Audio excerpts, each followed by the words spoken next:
penerjemah terdahulu dan terhebat dari bahasa Yunani ke bahasa Syiraik, menerjemahkan bermacam-macam karya dalam bidang obat-obatan, termasuk 26 karya Galen.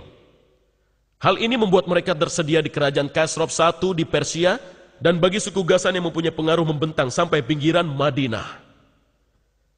Khosrow I, Kisra dalam bahasa Arab, raja dari Persia dikenal sebagai Khosrow Agung.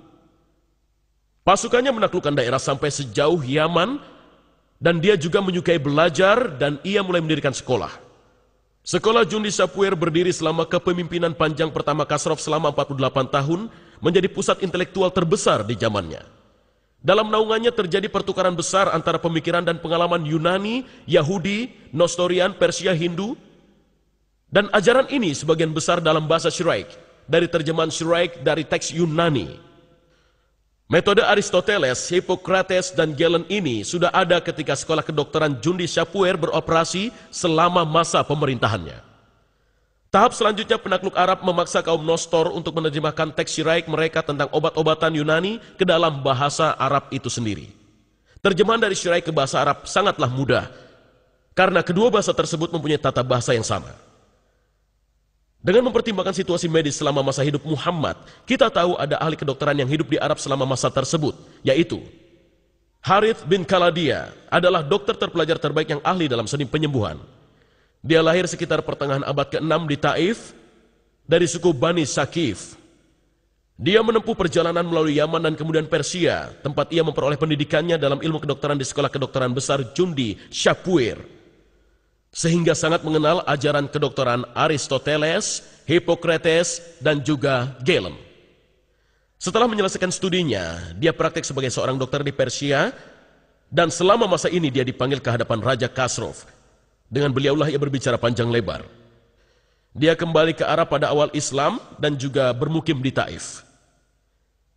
Ketika berada di sana, Abu Khair, Raja Yaman, datang menemuinya karena penyakit yang dideritanya, dan ketika ia disembuhkan, dia menghadiahkannya banyak uang dan juga budak wanita. Meskipun Harith bin Khaladia tidak menulis buku apapun dalam bidang kedokteran, pandangannya tentang berbagai masalah kedokteran masih terangkum dalam percakapannya dengan Khosrow I. Tentang mata, ia mengatakan bahwa mata berisikan lemak yang berupa bagian putih, kedua berisi air yang berupa bagian hitam, dan juga angin yang berupa penglihatan. Semua hal ini sekarang kita tahu keliru. Namun hal ini semua adalah pemikiran Yunani. Semua menunjukkan perkenalan Harith dengan dokter-dokter Yunani. Dengan menyimpulkan situasi tersebut dalam beberapa kata dalam bukunya, Sword Telemetry Arabs, Dr. Lucien Leclerc menulis, Harith bin Khaladia belajar kedokteran di Jundi Shapur, dan Muhammad berhutang pada Harith atas pengetahuan kedokteran yang telah dimilikinya. Jadi dengan satu atau lainnya, dengan mudah kita dapat menelusuri jejak obat-obatan Yunani. Terkadang Muhammad merawat orang sakit, namun pada kasus yang sulit, dia akan merujuk pasiennya kepada Harith. Orang terpelajar lainnya di sekeliling Muhammad adalah Laden bin Harith. Dia tidak ada hubungannya dengan Harith. Dia adalah orang Persia dan merupakan sepupu dari Muhammad, dan juga pernah mengunjungi kerajaan Khosrow. Dia belajar bahasa Persia dan musik yang dikenalnya dari kaum Quraisy yang berada di kota Mekah. Namun dia tidak menyukai Muhammad. Menilai beberapa cerita dalam Al-Quran, Muhammad tidak pernah memaafkannya atas apa yang telah dilakukannya, dan ketika dia dimasukkan ke dalam penjara pada saat perang Badar, Muhammad menjatuhkannya dengan hukuman mati. Kesimpulannya kita lihat bahwa satu, bangsa Arab yang hidup di Mekah dan Madinah pada tahun 600 mempunyai hubungan politik dan ekonomi dengan orang-orang dari Ethiopia, Yaman, Persia, dan juga Bizantium. Kedua, sepupu Muhammad mengetahui bahasa Persia dengan baik, belajar musik di sana.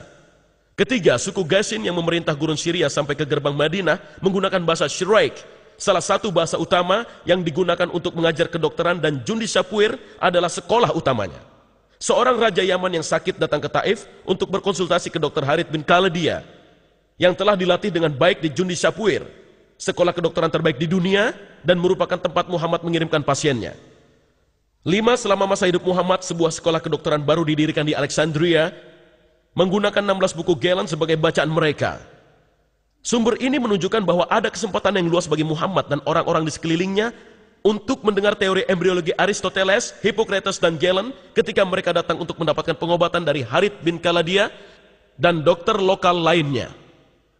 Jadi ketika Al-Quran mengatakan pada surat Makkiyah terakhir, orang-orang yang beriman, dialah yang menciptakan kamu dari debu, kemudian dari tetes air mani, kemudian dari segumpal darah yang menyerupai lintah, supaya kamu memahaminya. Dan kemudian dalam surat Haji, hai manusia, jika kamu dapat keraguan tentang kebangkitan dari kubur, maka ketahuilah sesungguhnya kami telah menjadikan kamu dari debu. Adalah benar bagi kita untuk bertanya lagi, apa yang harus dipahami? Apa yang harus diketahui? Dan ini adalah tahap-tahap Al-Quran lagi. Nutfah, air mani, alaqah, mudgah, seonggok daging, azam, tulang belulang, dan 5, membalut tulang dengan otot. Jawabannya sangat jelas, mereka memahami dan mengetahui pengetahuan umum. Tahap-tahap embriologi seperti yang diajarkan oleh dokter-dokter Yunani. Saya tidak bermaksud kalau pengikut Muhammad semuanya tahu tentang nama-nama dokter Yunani. Namun mereka mengetahui tahap-tahap embriologi dokter Yunani. Mereka percaya bahwa air mani pria tercampur dengan darah menstruasi wanita menghasilkan segumpal darah yang menjadi bayi. Kedua, mereka percaya ada masanya ketika janin terbentuk secara sempurna. Ketiga, mereka percaya tulang terbentuk dahulu kemudian dibalut dengan otot-otot. Allah menggunakan pengetahuan umum itu sebagai tanda yang mendorong pembaca dan pembaca berpaling kepadanya. Masalahnya adalah bahwa pengetahuan umum ini keliru. Masa dokter-dokter setelah Muhammad. Sekarang kita perlu melihat pada dua dokter terkenal dari masa setelah Muhammad. Tampaknya mereka tidak memiliki dampak pada Al-Quran, namun mereka menunjukkan kepercayaan itu dan gagasan embriologi Aristoteles, Hippocrates, dan Galen berlanjut di antara bangsa Arab sampai dengan tahun 1600. Jika terjemahan yang benar dari Al-Aqsa adalah sesuatu yang menyerupai lintah, seperti yang diakui oleh kaum muslim modern seperti Syabir Ali, tidak ada tempat bagi dokter pada masa pasca Al-Quran yang menyatakan demikian. Pada kenyataannya justru sebaliknya. Gagasan dari dokter-dokter Yunani ini digunakan untuk menjelaskan Al-Quran. Al-Quran disandikan untuk menerangkan arti dokter-dokter dari Yunani. Manusia memperoleh asalnya dari dua, ini berbicara Evansina atau Avicenna. Makhluk hidup berasal dari dua benda, air mani pria yang memainkan bagian dari faktor dan juga air mani wanita. Bagian pertama dari darah menstruasi yang menyebabkan masalah ini. Jadi kita lihat bahwa Ibnu Sina memberi air mani wanita peran yang sama seperti yang dikemukakan Aristoteles tentang darah menstruasi. Sangatlah susah untuk menekankan pentingnya Ibnu Sina sebagai seorang ilmuwan dan juga filsuf pada Eropa pra-modern. Kemudian kita akan lihat pada Ibnu Qayyim Az-Zawjiyah. Ibnu Qayyim mengambil keuntungan dari kesepakatan Al-Quran dan kedokteran, mungkin tidak begitu jelas, namun Hippocrates dalam ungu dan Al-Quran dalam hijau tua, dan Al-Hadis dalam ungu, dan komentar dalam warna merah, dan pernyataan dia sendiri berwarna semacam biru muda. Dia mengatakan apa yang dikatakan Hippocrates pada bab ketiga kitab Al-Ajinah. Air mani terdiri atas sebuah membran dan ia tumbuh berkat darah ibunya yang disalurkan lewat rahim. Beberapa membran terbentuk di awal, lainnya setelah bulan kedua dan lainnya lagi pada bulan ketiga.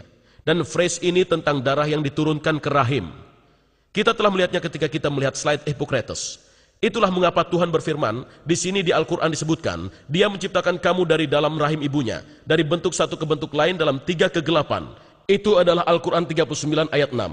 Kemudian dia memberikan gagasannya sendiri. Karena masing-masing dari membran ini mempunyai kegelapannya sendiri, ketika Tuhan menyebutkan tahap-tahap penciptaan dan pembentukan dari keadaan satu lainnya. Dia juga menyebutkan kegelapan dari membran-membran tersebut.